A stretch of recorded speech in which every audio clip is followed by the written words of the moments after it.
ಒಂದೇ ಸ್ಥಳಕ್ಕೆ ಇಬ್ಬರ ಮಹನೀಯರ ಹೆಸರಿನಲ್ಲಿ ವೃತ್ತಕ್ಕೆ ಅನುಮೋದನೆ ನೀಡಿ ಪತ್ರಿಕಾಗೋಷ್ಠಿ ಹೊರಡಿಸಿದ ನಗರಸಭೆ ಅಧಿಕಾರಿಗಳ ವಿರುದ್ಧ ನಗರಸಭೆ ನಾಮನಿರ್ದೇಶನ ಸದಸ್ಯ ವೀರಭದ್ರಪ್ಪ ಕಿಡಿಕಾರಿದ್ದಾರೆ. ಹೌದು, ಚಳ್ಳಕೆರೆ ನಗರದ ಪಾವಗಡ ರಸ್ತೆ, ಬಾಲಾಜಿ ಚಿತ್ರಮಂದಿರ ಮುಂಭಾಗದ ಕಾಟಪ್ಪನಹಟ್ಟಿಗೆ ಹೋಗುವ ರಸ್ತೆಯ ಮಾರ್ಗದ ವೃತ್ತಕ್ಕೆ ಡಿಎಸ್ಎಸ್ ಸಂಸ್ಥಾಪಕರಾದ ಕೃಷ್ಣಪ್ಪರವರ ವೃತ್ತ ಮಾಡಬೇಕು ಎಂದು ನಗರಸಭೆ ಸಾಮಾನ್ಯ ಸಭೆಯಲ್ಲಿ ತೀರ್ಮಾನ ಮಾಡಿ ಪತ್ರಿಕಾ ಪ್ರಕಟಣೆ ನೀಡಲಾಗಿತ್ತು. ಆದರೆ ಈಗ ಏಕಾಏಕಿ ಕಿತ್ತೂರು ರಾಣಿ ಚೆನ್ನಮ್ಮ ವೃತ್ತ ಎಂದು ಸಮುದಾಯದವರು ಭಾವಚಿತ್ರ, ಫ್ಲೆಕ್ಸ್ ಕಟ್ಟಿ ಹೂವು ಹಾಕಿರುವುದನ್ನು ಮೇಲ್ನೋಟಕ್ಕೆ ಅಧಿಕಾರಿಗಳು ನಿರ್ಲಕ್ಷ್ಯ ಹಾಗೂ ಜಾತಿ ಮಧ್ಯೆ ಗಲಭೆ ಮಾಡಿಸುವ ಹುನ್ನಾರ ಅಧಿಕಾರಿಗಳು ಮಾಡುತ್ತಿದ್ದಾರೆ. ಆದ್ದರಿಂದ ಈ ಕೂಡಲೇ ನಗರಸಭೆ ಪೌರಾಯುಕ್ತರು ಸ್ಥಳ ಪರಿಶೀಲನೆ ಮಾಡಿ ಮೊದಲು ನೀಡಿದ ಅರ್ಜಿ ಹಾಗೂ ಸೂಕ್ತವಾದ ಚರ್ಚೆಯ ಮೂಲಕ ವೃತ್ತಕ್ಕೆ ಅನುಮೋದನೆ ನೀಡಬೇಕು ಎಂದು ಒತ್ತಾಯಿಸಿದ್ದಾರೆ.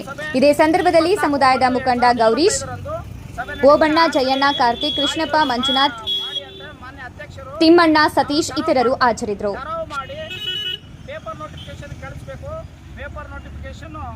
ನಮ್ಮ ಕಮಿಷನರ್ ಆದಂಥ ಜಗಾರೆಡ್ಡಿ ಅವರು ನನಗೆ ಒಂದು ಪೇಪರ್ ನೋಟಿಫಿಕೇಶನ್ ಕೊಡ್ತಾರೆ ವಾರ್ತಾ ಇಲಾಖೆಗೆ 27/6/25 ಅವರು ಅವತ್ತು ಆದೇಶ ಮಾಡ್ತಾರೆ. ಏನಂತ, ಇದು ವಾರ್ತಾ ಇಲಾಖೆಗೆ ನಾವು ಈ ರೀತಿ ಮಾಡಿದ್ವಿ, ಇಲಾಖೆಯಿಂದ ಯಾವುದೇ ಸಭೆಯಲ್ಲಿ ತೀರ್ಮಾನ ಆಗಿ ಒಪ್ಪಿ ಇದೆ, ಸಭೆಯಲ್ಲಿ ತೀರ್ಮಾನವಾಗಿ ಒಪ್ಪಿ ಸಾರ್ವಜನಿಕ ಪ್ರಕಟಣೆ ಪಡಿಸಬೇಕು ಅಂತ ಹೇಳಿ ವಾರ್ತಾ ಇಲಾಖೆಗೆ ಒಂದು ಅರ್ಜಿ ಮಾನ್ಯ ಪೌರಾಯುಕ್ತರಾದ ಜಗಾರೆಡ್ಡಿ ಅವರು ಕೊಡ್ತಾರೆ.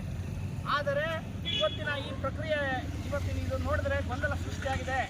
ಈಗ ನಮಗೂ ಕೊಟ್ಟಿದ್ದಾರೆ ಪ್ರೊಫೆಸರ್ ಬಿ ಕೃಷ್ಣಪ್ಪ ಸರ್ಕಲ್ ಅಂತ, ಅವ್ರ ಸಮಾಜದವ್ರು ಕೇಳಿದಾರೆ ಅಂತೇಳಿ ಅವ್ರ ಸಮಾಜದವ್ರಿಗೂ ಕಿತ್ತೂರು ರಾಣಿ ಚೆನ್ನಮ್ಮ ಸರ್ಕಲ್ಗೂ ಕೊಟ್ಬಿಟ್ರೆ ಅನುಮೋದನೆ ಮಾಡಿದ್ದಾರೆ.